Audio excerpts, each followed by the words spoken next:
आज कहीं ना कहीं आस लगा के अभी भी आप देखिए बड़ा फोन आ रहे हैं मुझे, कह रहे कि आप उधर गए हो तो एक बात तो कर ही लिया सकते। ये ऑनरेबल चीफ मिनिस्टर साहब ने भी हाउस में ये कहा, एक चीफ सेक्रेटरी साहब की सदारत में हमने एक कमेटी कंस्टिट्यूट की है, वो जल्दी रिपोर्ट सबमिट करेगी और इंशाल्लाह ताला जो डेली विजिट का ताल्लुक है, जो स्किल लेबर है, लैंड ओनर्स हैं, ये सब चीज़ें जो हैं हमारे साहब मेरे साथ में मौजूद हैं। आज एक बात इन्होंने बड़ी खुल के कही है कि अगर किसी भी एमएलए का फोन जो है, अगर कोई मेरा एम्प्लॉय नहीं उठाता है तो 3 बार कॉल कीजिए और उसके बाद जो है उनको अटैच किया जाएगा। किस तरह से इस बड़े डिसीजन को देखा जा रहा है, फिर किस तरह से आपने ये इतना बड़ा डिसीजन लिया, क्योंकि अपने एम्प्लॉयज के साथ ये गवर्नमेंट है, एक पब्लिक की अवामी सरकार है और अवामी सरकार के जो नुमाइंदा हैं वो उनको जो एडमिनिस्ट्रेशन है जो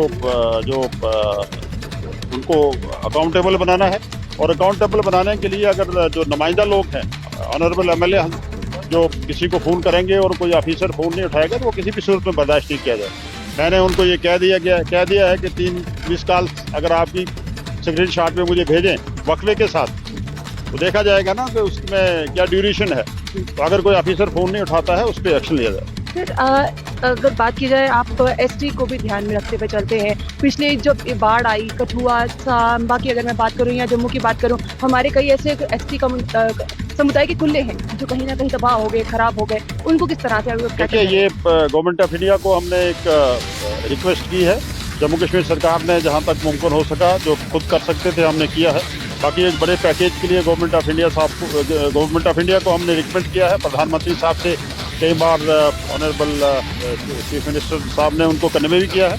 तो मुझे उम्मीद है कि देश से कुछ हमें मिलेगा, सेंटर से हमें कुछ मिलेगा और हम लोगों की मदद कर पाएंगे। सर, मैंने जब अखनूर के एमएलए से बातचीत की, उन्होंने कहा कि हमें पानी अभी तक ढंग से प्रॉपर्ली मिल नहीं पाया है इस बारिशों के बाद। क्या उस पर भी कोई कार्रवाई? देखिए, उसमें मैं ये गुजारिश करूँ कि टोटल जम्मू जो है वो कोलैप्स हो चुका था। आप सबको पता है, जितने भी हमारे फिल्ट्रेशन प्लांट थे वो डैमेज हो चुके थे, हमारा पावर सप्लाई का जो सिस्टम था वो डैमेज हो चुका था और इस डैमेज सिस्टम को मेरे जो डिपार्टमेंट के लोग हैं उनको ये क्रेडिट जाता है कि इनको रिस्टोर किया, दिन रात वो खड़े रहे।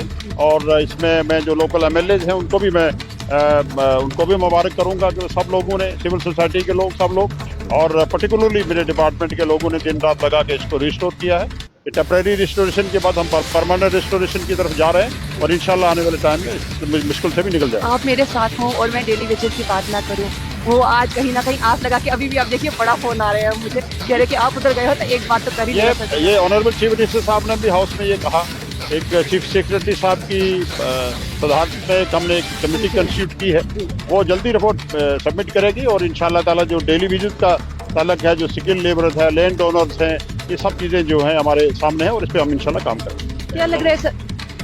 तो हम इस पर काम करेंगे, ये बात कहीं ना कहीं क्लैरिटी से बोल दी गई है। अब आपको क्या लगता है? क्योंकि सबसे बड़ी बात यह है कि अभी लोगों को पानी नहीं मिल रहा है। अखनूर की जिस तरह से मैंने बातचीत करने की कोशिश की है, अखनूर के एमएलए, अगर आपको याद होगा मैंने इंटरव्यू किया था उनसे, उन्होंने कहा था कि मुझे पानी अभी प्रॉपर्ली नहीं मिला है, रोड अभी प्रॉपर्ली नहीं बनी है। तो आज उसका जवाब जो है वो जरूर लिया गया है। इसके सबसे बड़ी बात यह है कि आज डेली वेजर इस इंटरव्यू पर टकटके लगाए जरूर बैठे होंगे कि आखिरकार क्या होने वाला है हमारे लिए, पर यही बात अभी तक निकल कर सामने आई है। हम उनके लिए कार्य जो है वो जरूर कर रहे हैं। आपको क्या लगता है? अपने कमेंट बॉक्स में जरूर रखिएगा। बने रहिए भविष्य के साथ। मुझे सब्जी को दीजिए इजाजत। नमस्कार।